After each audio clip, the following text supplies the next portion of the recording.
Salut tout le monde, bienvenue à Finances fondamentales, le podcast d'éducation financière qui se prend pas au sérieux.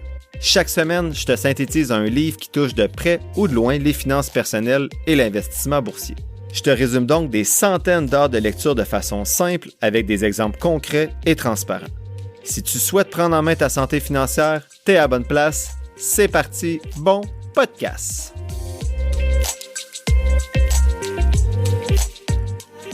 Salut tout le monde, bienvenue au 120e épisode de Finances fondamentales. Je suis content d'être avec vous aujourd'hui pour vous présenter le cas d'une personne que j'ai accompagnée. Je vais vous partager ces cas-là de temps en temps parce que je pense que plusieurs personnes peuvent se poser les mêmes questions que les gens que j'ai accompagnés. Il y a beaucoup de chiffres des fois, mais dites-moi si vous appréciez ce genre d'épisode ou pas, puis je pourrai m'ajuster dans le futur.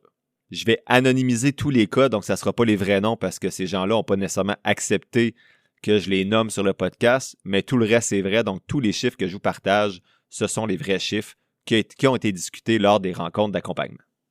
Donc pour ce cas-là, on va les appeler Rachel et François, on va dire. Donc leur contexte à Rachel et François, c'est un couple, donc ils sont mariés depuis 1 an, sont en couple depuis 8 ans, ils ont 2 enfants âgés de 4 et 6 ans, et ils ont un rattrapage à faire, donc leur RE n'est pas plein pour leur enfant, donc ils mettent en ce moment 10 000 $ par année, 5 000 $ par enfant.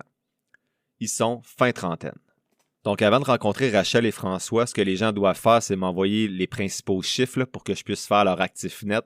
Donc Rachel et François, j'ai rempli mon fichier Excel, je leur ai envoyé. Donc je vous partage un peu leurs principales informations. Donc, leur salaire, Rachel fait 113 000 $ par année et François fait 130 000 $ par année. Ils ont un fonds de pension, mais ils n'avaient pas accès à leurs chiffres lors de notre rencontre. Ensemble, dans le compte épargne, ils ont 20 000 $. Dans leur CELI, ensemble, ils ont 17 000 $. Dans leur REER, ils ont 101 000 $ ensemble. 7 000 $ dans le REER des enfants en termes de capital, donc leur argent à eux. La maison vaut 900 000 $. Leur auto, il n'y avait pas les chiffres exacts, donc je n'avais pas l'information. En immobilier, donc Rachel et François ont ensemble une valeur de 900 000 $ en immobilier. Et en plus de ça, François a 310 000 $ de valeur dans son condo personnel. Mais en fait, pas son condo personnel, mais il y a un condo qui est juste à lui, qui n'est pas partagé avec Rachel. François a également un stationnement à Montréal d'une valeur de 25 000 $. Donc, l'actif net de la famille de Rachel et François, c'est 1,4 million et leur portefeuille net, c'est 322 000. Donc, s'ils retiraient toutes leurs billes demain, il y aurait 322 000 $, mais ils pourraient garder la maison. Alors que si on compte la maison, et là, je n'ai pas les voitures et tout ça, là, mais si on compte également la maison et tout ça, on est à 1,4 million, incluant l'immobilier. Leur dette, ils ont 2 hypothèques et plusieurs hypothèques là, avec l'immobilier, mais j'ai calculé ça dans l'actif net. Et ils doivent 43 000 $ à leur belle-mère, mais avec un taux d'intérêt à 0%. Du point de vue épargne, donc Rachel a 5 000 $ avec la FTQ qu'elle investit chaque année, mais est en mesure de dégager 12 000 $ par année. Donc après la FTQ à 5 000 $, il lui reste 7 000 $ de lousse, et ça inclut le REE. En fait, quand je dis que ça inclut le REE, c'est que c'est 7 000 $ de plus, donc le REE est déjà payé et la FTQ est déjà cotisée. François, lui, fait un bon salaire, mais tout ce qu'il fait de surplus, ça passe dans l'immobilier et dans le fonds de retraite de son employeur et dans le REER des enfants pour l'instant. Donc, il y a moins de cash flow présent et ses immeubles ne dégagent pas de cash flow. En fait, ses immeubles, son condo est à perte. Donc, tout ce qu'il réussit à dégager en ce moment, puis je dis tout ce qu'il réussit, là, c'est les propos de François, c'est 400 $ par mois qu'il investit dans son REER avec la FTQ. Donc, je leur ai demandé si avec leurs immeubles, ils faisaient la mise à part de l'argent qui serait intéressante dans leur situation. Leur réponse a été négative et depuis ce temps-là, je le sais que Rachel s'informe beaucoup sur la mise à part de l'argent pour dégager un actif net là, supplémentaire à la fin. Donc, à chaque rencontre, ça c'est le contexte. Là. En début de rencontre, on met toujours un peu la situation familiale puis on sort les chiffres pour voir où ils se situent, que je comprenne bien les investissements. Bien sûr, c'est selon les objectifs de chacun. Mais là, les objectifs de la rencontre, ces personnes-là en avaient 6 de mémoire. Ouais, il y avait 6 objectifs. Le premier, leur question, c'était est-ce qu'on rembourse la belle-mère? Donc, ils disaient qu'ils envisageaient rembourser la belle-mère en réhypothéquant à nouveau leur duplex qu'ils ont ensemble pour retirer 33 000 $. Ils se demandaient si c'était une bonne idée ou est-ce qu'ils devraient plutôt élaborer un plan pour économiser progressivement cet argent-là et la rembourser plus tard.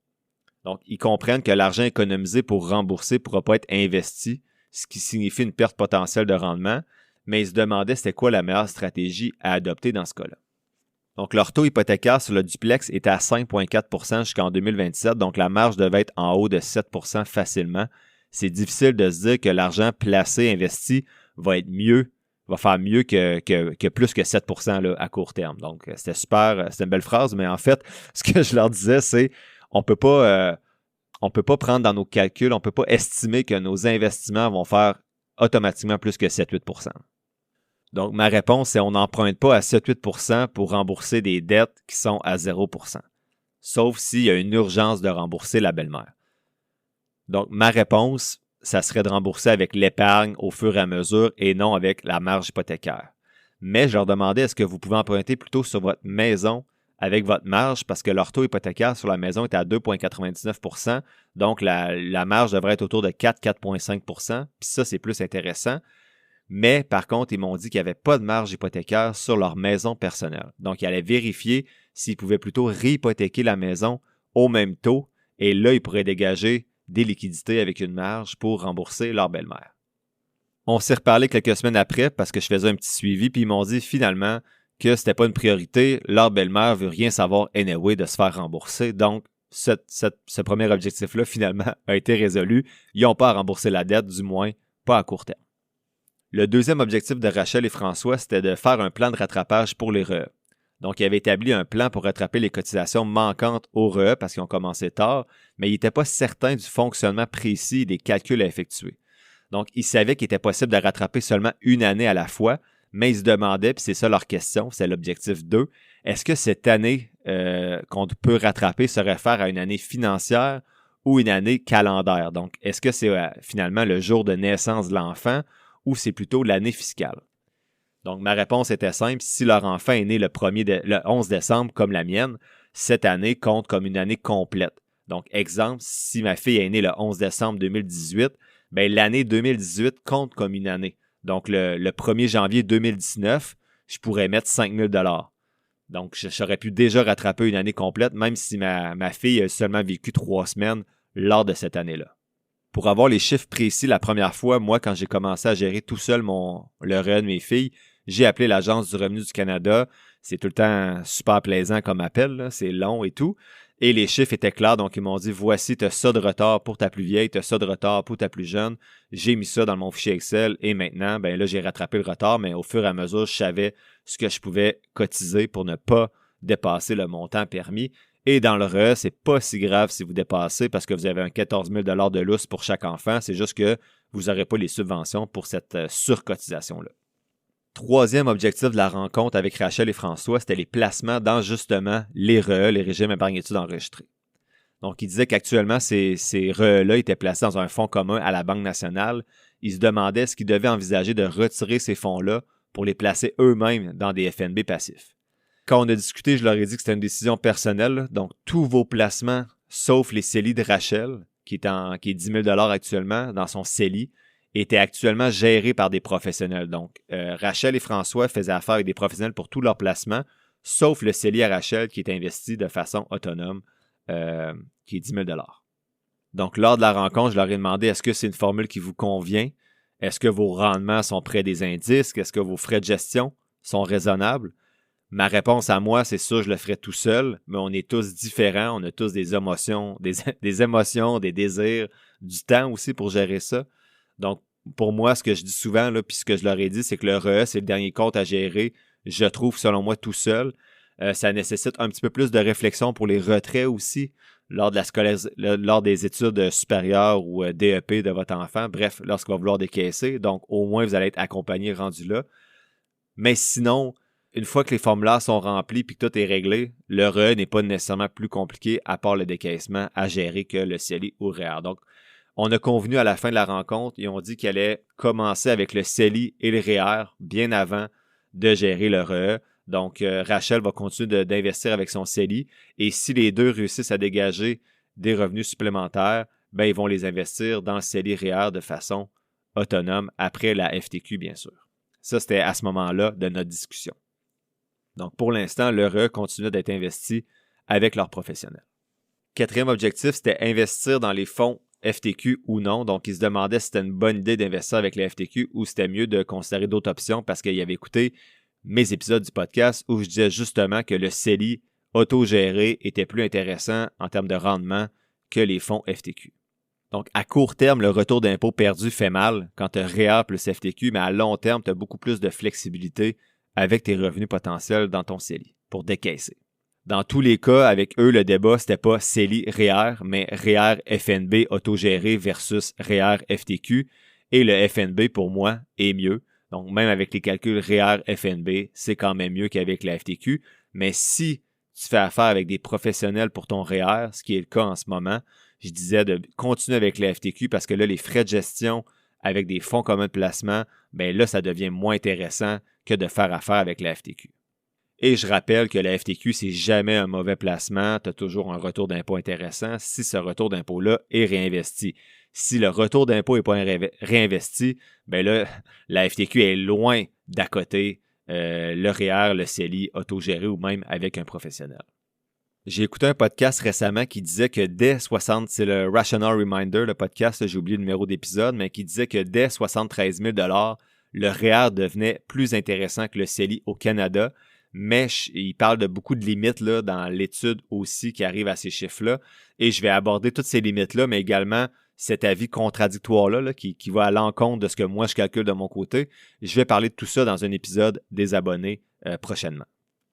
Après tout ça, pour l'objectif 4, Rachel et François ont décidé de continuer à investir dans la FTQ pour le 5 000 $ pour Rachel et le 400 $ pour François. Et oui, une publicité dans mon propre podcast. Après avoir aidé plus de 50 personnes à prendre en main leurs finances et leurs investissements dans la dernière année et demie, je suis enfin en confiance de publiciser mes services d'accompagnement. Selon vos besoins, ces services-là peuvent aller d'une seule rencontre de 60 minutes jusqu'à plusieurs rencontres avec des suivis. Donc, que ce soit pour planifier votre stratégie d'investissement, choisir vos FNB, savoir si le CELI ou le REER c'est plus intéressant dans votre cas, ouvrir votre compte de courtage et apprendre à bien l'utiliser ou toute autre question ou besoin par rapport à vos finances, n'hésitez pas à m'écrire sur Gmail ou sur le groupe Facebook du podcast pour avoir les informations sur les forfaits disponibles. Donc, au plaisir de vous rencontrer et de jaser de finances. 5e question, c'est un petit peu plus touché parce que ça touchait le condo qui est déficitaire de François. Donc, son condo a un déficit de 450 $ par mois. Il se demandait s'il devait conserver le condo malgré cette perte-là ou s'il serait plus judicieux de vendre le condo et d'investir le produit de la vente ailleurs. Donc, il va perdre de l'argent jusqu'en 2029. Donc, c'est sûr qu'il perd 450 $ jusqu'en 2029. Puis là, la question que j'ai posée, c'est ce genre de condo-là, habituellement, est-ce que c'est rentable dans la prise de valeur?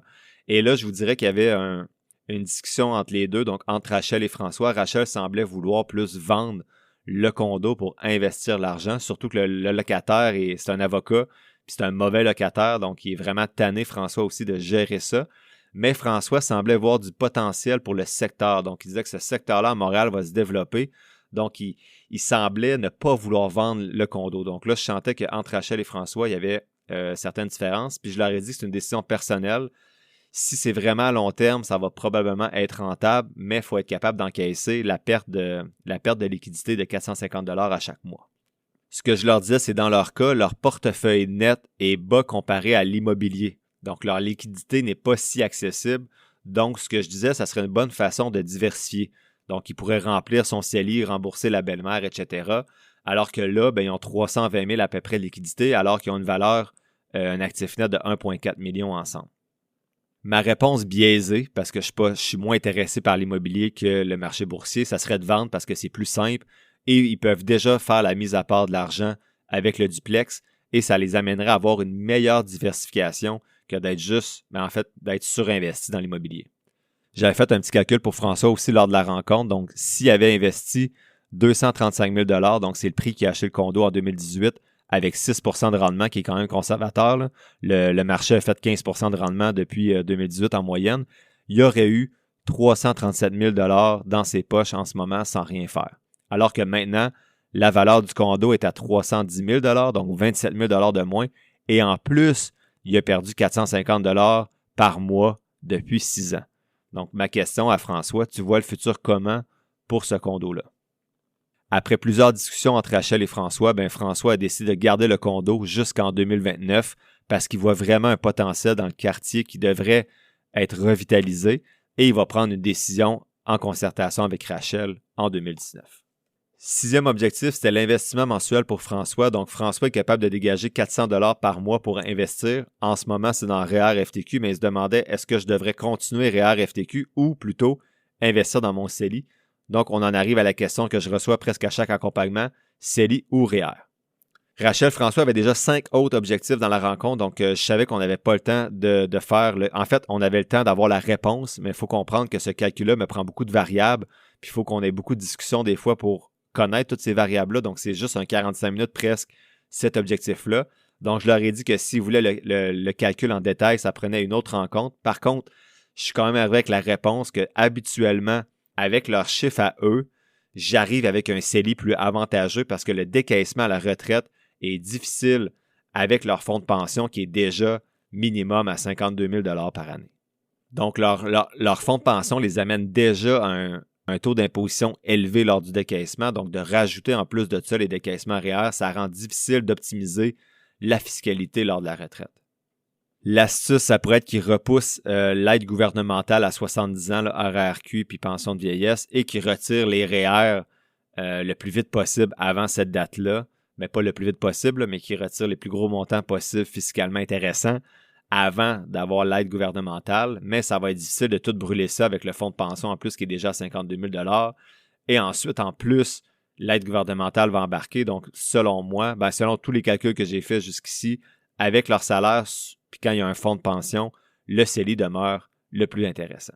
Donc, la réponse courte et simple pour les 2 dernières minutes que je parle, puis c'est pas super clair, c'est le CELI dans leur cas était plus intéressant, c'est plus flexible, et dans le pire des cas, tu peux toujours transférer ton CELI dans le REER à un moment charnière de ta vie si tu te rends compte que c'est plus intéressant. Tu ne te trompes pas dans les 2 cas, alors que l'inverse n'est pas possible. Tu ne peux pas transférer ton REER plus tard dans ton CELI. Tu peux le faire, mais tu vas avoir des pénalités fiscales, les impôts. Donc là, on avait fini de répondre aux 6 objectifs de Rachel et François.